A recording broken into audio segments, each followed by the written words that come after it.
Jadi keluarga ente itu ada fase perubahan hidup seseorang yang luar biasa. Yang tadinya mau bangun tidur jam 1 lagi nggak diomelin. Begitu punya bini, kalau kerja, ngopi mulu, ngerokok mulu, tidur bangun jam 1 dikeprak. Ada duit dikit mancing lah. Begitu di ronsen di otaknya diikat. Ini kata Agus Soleh barusan. Nggak bisa. Ini fase kehidupan yang baru dalam kehidupan kita. Kita masuk ke fase kehidupan baru. Makanya ulama mengatakan, yahtad niyat azimah. Butuh banyak niat yang baik. Di antara niat yang baik dalam pernikahan ini nih, niat supaya kita bisa nafkahin anak istri. Kalau nafkahin anak istri, setiap uang yang kita keluarkan Allah hitung sedekah. Jadi hidup kita, jerih payah kita, kalau bahasa orang sekarang, lelahnya menjadi lillah. Masya Allah, lelah menjadi lillah. Itu salah satu niatnya. Jadi begitu mau nikah, niat ya Allah, hamba nikah dengan niat mudah-mudahan ini menjadi sarana hamba untuk ibadah. Satu, ibadah menjaga diri dari yang diharamkan oleh Allah Subhanahu wa taala. Jaga mata, enggak lihat kecuali sekarang ada istri yang halal. Jaga kemaluan, tidak digunakan kecuali untuk yang halal. Syahwat tidak disalurkan kecuali untuk yang halal. Ibadah. Kata Rasulullah, wa fi bud'i ahadikum shadaqah. Kamu menggunakan kemaluanmu untuk disalurkan syahwat di tempat yang semestinya sedekah. Sahabat sampai nanya, ya Rasulullah, ini orang menunaikan syahwat ya Rasulullah. Masa iya menunaikan syahwat sedekah? Udah enak sedekah lagi ya Rasulullah. Masya Allah. Masa iya orang menunaikan syahwat sedekah? Kata Rasulullah apa? Kamu tidak lihat, andai ditaruh di yang haram, syahwatnya disalurkan ke yang haram, dosa apa enggak? Dosa. Sebagaimana kalau syahwat diletakkan ke yang haram, dosa. Syahwat ditaruh di yang halal mendapatkan pahala. Niat ibadah satu. Dua, supaya kalau di rumah ada teman sholat berjamaahnya. Tiga, supaya apa nih? Supaya lelahnya jadi lillah. Capeknya, jeripayanya, keringatnya begitu dikeluarkan dapat pahala sedekah.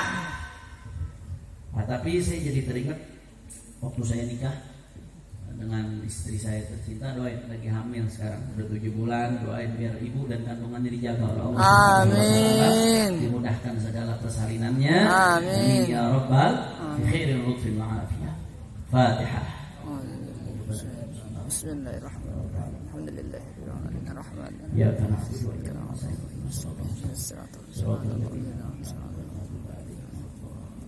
Jadi saya ingat waktu saya nikah, waktu itu saya didampingi oleh almarhum walidi rahimahullah rahmatullah barak. Kemudian didampingi Abu Habib Zain, salah satunya didampingi oleh guru saya Al-Allamah Al-Habib Saleh bin Ahmad Al-Aidrus dari Malang. Salah satu pimpinan Darul Hadis Malang itu guru saya, Habib Saleh bin Ahmad Al-Aidrus. Beliau sedang sakit, sekarang masih sakit, mudah-mudahan Allah berikan afiat tamam. Beliau bisik-bisik sama beliau orang soleh. Beliau termasuk orang yang Allah anugerahkan sering bermimpi bertemu Rasulullah. Allahumma shalli wa sallim alaihi. Dibanggakan oleh gurunya Abu Yazid Muhammad bin Ali al-Maliki rahimahullah rahmatullah barak. Bila Habib Saleh itu bisik ke kuping saya saat itu, Hanif, pasang niat yang baik. Ini pengantin mau jalan nih dari rumah nenek saya ke rumah saya punya mertua Siti Walid Al-Habib Rizik. Dari sekarang menjadi tanahnya PLN ke Gang Paksiku lagi mau arah-arahkan. Beliau pegang saya bisik, Hanif, ente niatkan nikah dengan niat yang baik. Tapi ada satu niat, kata guru saya. Kalau engkau niatkan dengan niat ini, maka dia sudah mengcover semua niat-niat yang baik. Semua niat yang baik cover. Apa niatnya Ustaz? Ditanya. Kata beliau, niatkan dengan pernikahanmu ini untuk menggembirakan hatinya baginda Nabi Allahumma shalli alaihi. sallallahu alaihi wasallam. Apa hubungannya? Nikah girangin hati Nabi. Apa hubungannya? Ternyata ada hadis Rasulullah sallallahu alaihi wasallam. Kata Rasulullah apa? Tazawwaju takfuru fa inni mubahin bikum al-umam yaumil qiyamah. Kata Rasulullah, nikahlah kalian. Banyaklah jumlah kalian, takfuru, banyaklah jumlah kalian. Fa inni mubahin bikum al-umam yaumil qiyamah. Kata Rasulullah, karena aku nanti akan membanggakan kalian di depan umat-umat yang lain. Shallu ala Nabi Muhammad. Allah salli alaihi. Artinya apa? Kalau kita nikah dengan niat punya anak, kalau kita punya anak kita punya anak lagi, punya cucu, terus beranak pirak, berarti umat Rasulullah makin banyak apa kagak? Banyak. Makin banyak umatnya Nabi, makin girang Nabi, saudara. Allah. Kalau kamu niat nikah, kata guru saya, niatkan untuk menggembirakan hati Rasulullah SAW. Karena kalau udah ngegembirain hati Nabi, Rasulullah senang. Kalau Rasulullah udah senang, Allah ridha. Kalau Allah ridha, hidup berkah, rezeki lancar, urusan mudah, semuanya diindahkan oleh Allah Subhanahu wa taala. Karena udah bikin girang baginda Nabi besar Muhammad. Makanya ini yang belum nikah nih, nanti begitu akad nikah ingat pesan saya. Niatkan pernikahan ini untuk menggembirakan hati Rasulullah. Bagi yang udah nikah, bagi yang udah nikah nggak ada kata terlambat, nggak ada kata terlambat. Allah maha mampu untuk merubah. Ya Allah ya Rabb, karena dalam hatinya sekarang ya Allah ya Rabb, jadikan pernikahanku selama ini sampai aku mati nanti ya Allah untuk menggembirakan hatinya bagi Allah Sallallahu Alaihi Wasallam. Kira-kira jelas atau tidak? Alhamdulillah. Kemudian yang ketiga yang ingin saya jelaskan yang berkaitan dengan masalah ini. Yang ketiga, ini bicara soal nafkah. Nafkah ini kewajiban suami, hak istri. Bicara soal nafkah, saya jadi teringat kunci kebahagiaan di dalam rumah tangga. Kunci kebahagiaan dalam rumah tangga. Apa kunci rumah tangga bahagia? Sederhana, gampang, nggak ribet-ribet teorinya. Keseimbangan antara hak dan kewajiban. Keseimbangan antara hak dan dua kata dong. Kata kunci rumah tangga bahagia dua kata. Ya, tentunya kita bicara rahmat Allah, anugerah Allah dan seterusnya. Tapi ini kita bicara dalam praktek sehari-harinya berumah tangga. Kunci kebahagiaan rumah tangga, kata kuncinya ada dua. Yang pertama apa tadi? Hak. Yang pertama apa? Hak. Yang kedua hak dan kewajiban. Itu kunci kebahagiaan rumah tangga ya ikhwan. Keseimbangan antara hak dan kewajiban. Suami punya kewajiban. Kewajiban suami merupakan hak istri. Istri punya kewajiban. Kewajiban istri merupakan hak suami. Ketika suami menjalankan kewajiban, hak istri terpenuhi. Ketika istri menjalankan kewajiban, hak suami terpenuhi. Disitulah tercipta keseimbangan. Dari keseimbangan hak dan kewajiban lahir rumah tangga bahagia. Kira-kira jelas apa kagak? Faham? Makanya saya teringat guru saya Al-Allamah Al-Habib Abu Bakar Al-Adli bin Ali Al-Mashhur rahimahullah rahmatal abrar. Beliau pernah mengatakan satu teori yang luar biasa. Kata beliau, idza dha'atil huquq ja'al huquq. Idza dha'atil huquq ja'al huquq. Ketika hak-hak terabaikan, di situ kedurhakaan masuk. Kapan pintu kedurhakaan masuk? Bukan hanya istri aja yang bisa durhaka, suami juga bisa durhaka. Durhaka itu bagaimana? Mengabaikan kewajiban, enggak menunaikan hak. Di mana kewajiban diabaikan, di situ pintu kedurhakaan masuk, saudara. Jadi ini kuncinya keseimbangan, baik dari suami atau dari istri, dua-duanya. Jangan kadang mohon maaf, ini baik dari kubu laki-laki atau dari kubu perempuan. Ada teori egois. Teori apa namanya? Teori egois. Bagaimana teori egois? Ini saya suka dengar bapak-bapak kalau lagi kumpul di sama bapak-bapak, sambil minum kopi, sambil nyundut rokok, saudara. Apa katanya? Kita ini orang laki tergantung bagaimana perempuan. Nah, kalau perempuan baik, kita baik. Kalau perempuan nggak bisa ngambil hati, ya kita juga nggak enak jadinya sama perempuan. Ada nggak kadang-kadang bapak ngomong begitu? Ada apa kagak? Banyak, saudara. Ibu-ibu juga kalau lagi ngumpul nih, kadang sesama ibu-ibu sama begitu juga. Kita ini orang perempuan, tergantung bagaimana lakinya. Kalau tuh laki bisa ngimbangin kita, bisa ngambil hati kita, baik. Laki baik sama kita, kita baik. Tapi kalau laki perlakukan kita nggak baik, kita lebih nggak baik lagi. Ada nggak perempuan yang ngomong begitu? Curhat semua nih. Banyak. Jawabnya rame-rame. Itu namanya teori ego. Yang laki nyalain perempuan, yang perempuan nyalain laki. Kagak ada habisnya. Ibarat kata ayam sama telur. Mana yang lebih dulu, ayam apa telur? Hah? Ayo jawab, ayam apa telur? Bahkan ayam keluarnya dari telur. Telur apa ayam? Bahkan telur keluarnya dari ayam. Muter-muter sampai gigi bejenggot tuh ayam sama telur kagak habis. Betul apa kagak? Daur, kalau bahasa yang mau tahu itu daur tesasul. Muter-muter aja kagak rapi-rapi. Itu namanya teori egois. Bisa nggak begitu diajarin? Enggak. Ada hak, ada kewajiban. Rumah tangga yang bahagia itu ada keseimbangan antara hak dan kewajiban. Ini yang laki-laki punya kewajiban sebagai laki-laki.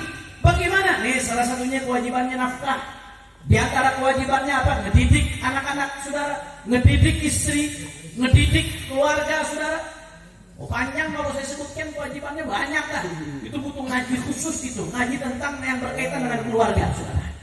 Gak bakal rapi kalau kita mau bahas. Di antaranya bagaimana? Jadi laki-laki yang baik seperti Rasulullah SAW bersabda, khairukum li ahli wa ana khairukum li ahli. Sebaik-baiknya kalian kata Rasulullah, laki-laki yang terbaik bukan yang paling diktator, bukan yang paling petantang-petenteng sama istri, bukan yang paling semena-mena, bukan yang paling ditakutin oleh bininya, bukan. Sebaik-baiknya kalian khairukum li ahli wa ana khairukum li ahli kata Rasulullah. Sebaik-baiknya kalian yang paling baik di dalam memperlakukan istri, dan aku kata Rasulullah adalah yang paling baik di dalam memperlakukan istri. Shallu ala Nabi Muhammad. Allah. Terus tolak ukur baik itu bagaimana? Tolak ukur baik seperti apa? Ini saya kasih satu keterangan dari seorang ulama besar, pengarang Ratibul Haddad, Al-Imam Qutb bin Irsyad Ghuthul Ibad Al-Habib Abdullah bin Ali Al-Haddad. Apa kata Imam Al-Haddad? Imam Al-Haddad menjelaskan Ar-rajulul kamil huwa alladhi yusamih fi huquqi nafsihi wa la yusamih fi huquqillah.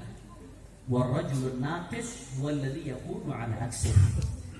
Nah, ini tolak ukur baik nih kata Imam Al-Haddad. Salah satunya bagaimana? Ar-rajulul kamil, laki-laki yang sempurna, laki-laki yang sesungguhnya. Walladzi yusamih fi huquqi nafsihi. Kalau berkaitan dengan dirinya, kekurangan bini kurang lebih dimaafkan sama dia. Kalau berkaitan dengan dirinya, kurang lebih dimaafkan. Dia tutup mata, dia tahu bininya bukan malaikat. Dia tahu bininya nggak sempurna, bukan malaikat. Ada kurang lebih, tutup mata. Kopi kurang dikit, kurang rasanya kurang pas dikit, tutup mata. Masaknya mungkin kurang lebih enaknya, tutup mata. Kadang-kadang mungkin istrinya begitu dia datang malam udah ketiduran, padahal dia lagi kecapean istrinya gara-gara seharian ngurusin anak, nyuci baju dan lain sebagainya. Akhirnya kurang maksimal melayani suami, tutup mata, dia maafin. Dia tahu bini saya bukan malaikat. Kalau berkaitan dengan dirinya, dimaafkan ya. Itu ar-rajulul kamil, laki-laki yang sempurna. Wa la yusammi fi huquqillah kata Imam Haddad. Tapi kalau berkaitan dengan hak-hak Allah, nggak ada kata maaf. Bini nggak sholat, nggak ada kata maaf. Tegas, saya nggak mengatakan tegas kasar ya. Ada caranya kita ngingetin, ada caranya ngedidik. Tapi nggak didimpin. Bini nggak sholat, tegur. Bini buka aurat, tegur. Bini melanggar perintah Allah, tegur. Kalau berkaitan dengan hak Allah, syariat dilanggar di tengah keluarga, tegas saudara. Itu laki-laki yang sempurna. Jelas atau tidak? Nah kata Imam Haddad, rajulun naqis walladhi yakunu ala aksi. Nah, laki-laki yang kurang, paham laki-laki kurang maksudnya? Hah? Laki-laki kurang, PA. Ini bukan orang yang ngomong nih, Imam Haddad nih. Ar-rajulun naqis, laki-laki yang kurang. Maksudnya enggak laki-laki sepenuhnya. Kurang ideal. Bagaimana laki-laki yang kurang ideal? Kata Imam Haddad, walladzi yusamih fi huquqillah wa la yusamih fi huquqin nafsihi. Ya bininya kagak sholat, diem baik. Padahal tuh kiamat tuh di tengah keluarga, neraka di tengah keluarga tuh saudara. Bininya nggak puasa Ramadan, banyak utang Ramadan, dia diem baik. Bininya buka aurat kemana-mana, joget-joget di TikTok saudara. Sampai dilihat oleh laki-laki lain, buka aurat, dipanjang auratnya, melanggar aturan Allah Subhanahu wa taala. Dia diem baik, dimaafin. Nggak ada masalah, didiemin aja udah. Walau sampai kira mau kena sih, giliran dirinya salah dikit, waduh nggak pukul lagu saudara. Apa kata banting gelas mulu. Masya Allah, itu laki-laki yang setengah. Nah, giliran urusan dirinya nggak memaafkan istri. Padahal dia tahu istrinya manusia, istrinya banyak kekurangan, nggak memaklumi istrinya. Itu bukan laki-laki yang ideal. Giliran urusan agama didiemin sama dia. Na'udzubillah min. Kira-kira jelas atau tidak? Mudah-mudahan Allah jadikan kita laki-laki yang baik. Amin. Jadi kalau dengar nasihat ini, introspeksi buat diri kita. Jangan sibuk nyari nih fulan. Ini diri kita, introspeksi buat diri kita. Perbaiki diri kita. Mudah-mudahan Allah jadikan kita laki-laki yang bisa menunaikan kewajiban, insyaallah. Begitu pula perempuan juga punya kewajiban. Perempuan punya kewajiban banyak, kewajiban perempuan. Nggak bisa saya uraikan satu persatu di sini. Intinya apa saudara? Di antaranya taat sama suami. Makanya dalam satu hadis Rasulullah SAW, ada seseorang perempuan nanya, ya Rasulullah, itu enak banget laki-laki bisa perang ya Rasulullah. Laki-laki perang mendapatkan derajat syahid ya Rasulullah. Mereka dapat derajat tinggi. Kami dapat apa ya Rasulullah?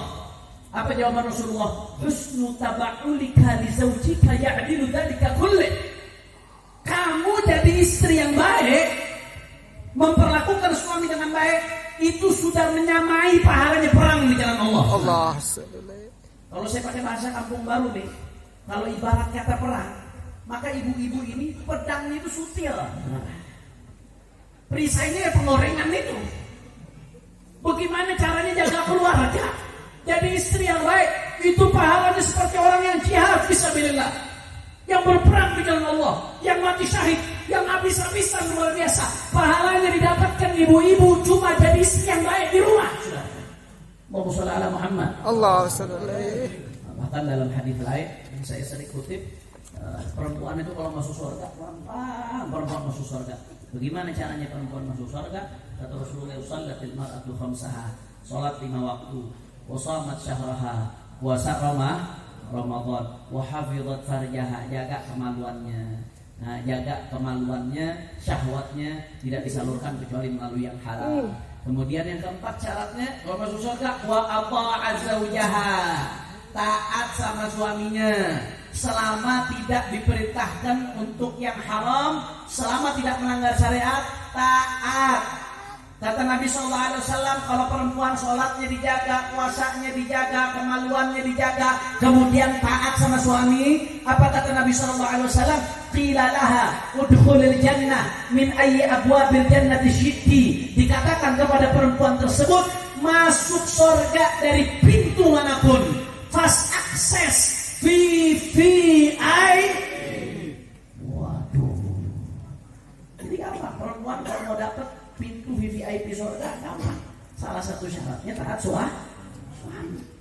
Makanya nggak gampang. Cobaan taat suami, waduh, bisikan hawa nafsu, bisikan setan. Wah, bakal dibisikin bagaimana caranya ngelawan sama suami. Karena setan nggak ridho. Perempuan masuk surga ini, ibu-ibu masuk surga, setan nggak ridho, Bu.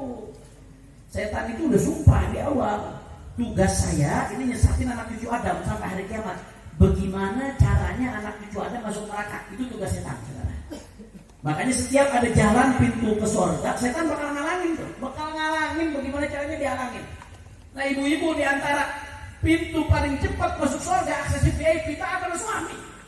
Jadi istri yang baik, yang dalam hadis lain disebutkan oleh Rasulullah SAW, yang setiap suaminya ngelihat dia, suaminya senang. Setiap suaminya nggak ada, dijaga itu rumah amanat, saudara. Dia jaga auratnya, dia jaga harta suaminya. Dalam hadis lain disebutkan oleh Nabi SAW. Nah, ini masya Allah, ini akses VIP kata Nabi. Bukan saya yang mengatakan. Kalau saya yang mengatakan, perkataan saya bisa salah. Tapi Rasulullah yang mengatakan, "Qilalaha udkhulil jannata min ayyi abwabil jannati syi'ti." Dikatakan kepada perempuan tersebut, masuklah surga dari pintu surga manapun yang kau inginkan. Makanya nggak gampang, karena pahalanya surga, wah surganya VIP lagi. Makanya nggak gampang. Setan nggak bakal ridho, hawa nafsu nggak bakal ridho. Perempuan-perempuan akan terus dibisikkan, akan terus dibuat berontak jiwanya untuk taat kepada suaminya. Bagaimana caranya? Gengsi lah kalau nurut sama suami. Nanti takut lo kalau nurut suami lebih injek sama laki lo. Ntar laki lo makin jadi urusannya. Jangan dikasih hati ke lakinya. Hati dulu, ibu-ibu kalau punya temen, sampingnya ngajarin lawan sama laki, hati-hati jangan-jangan ada tanduknya dua tuh, ibu. Cuman nggak kelihatan tanduknya. Kenapa? Karena beda dengan yang diajarkan oleh baginda Nabi besar Muhammad Sallallahu alaihi wasallam. Makanya perempuan-perempuan muslimah ini jalan ke surga yang diajarkan oleh Rasulullah. Abaikan bisikan setan, abaikan egomu, abaikan hawa nafsu, fokus cari tiket VIP menuju surga melalui taat kepada suamimu, bukan karena suamimu. Kalau karena suamimu pegal, suamimu manusia, apa yang bisa diharapkan oleh manusia? Tapi taatlah kepada suami karena perintah Allah dan perintah baginda Nabi besar Muhammad Sallallahu alaihi wa ala alihi wasallam. Kira-kira jelas atau tidak? Jelas. Pokoknya udah deh. Orang kalau udah menunaikan kewajiban nggak ada ruginya. Suami menunaikan kewajiban dengan baik nggak ada ruginya. Istri menunaikan kewajiban dengan baik nggak ada ruginya.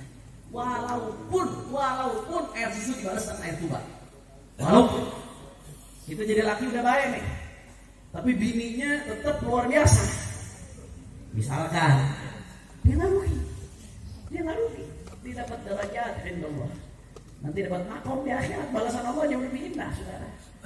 Begitu pula sebaliknya, istri udah jadi istri yang baik, istri soleha, suaminya tetap belangsakan, saudara. Nggak rugi. Anda tetap dapat derajat Allah. Orang jalankan kewajiban nggak ada ruginya. Tapi orang mengabaikan kewajiban, apapun keadaannya dia akan rugi, ya kawan. Walaupun akhirnya di dunia untung, walaupun kelihatannya menang, tapi mengabaikan kewajiban, pada hakikatnya dia rugi. Jelas atau tidak? Paham? Maka kunci kebahagiaan rumah tangga adalah hak dan kewajiban. Suami kalau mau mendapat derajat Allah, derajat yang tinggi di sisi Allah, tunaikan kewajiban Anda sebagai suami, berusahalah menjadi suami yang baik, saudara. Keluar dari majelis ilmu ini, jangan sampai keluar sama masuk nggak ada bedanya. Keluar belum jadi masuk, belum jadi suami yang baik. Keluar belum bisa jadi suami yang baik. Amin. Supaya ada perubahannya, saudara. Supaya kita dapat maqam Allah. Itu juga perempuan-perempuan yang hadir di tempat ini. Andai kata ada yang masuk ke majelis ini dalam keadaan masih suka melawan sama suaminya, masih suka kurang ajar sama suaminya, lawan itu bisikan syaitan, lawan itu yang ingin menjerumuskan kita ke neraka. Ambil tiket surga, jadilah istri yang baik. Mudah-mudahan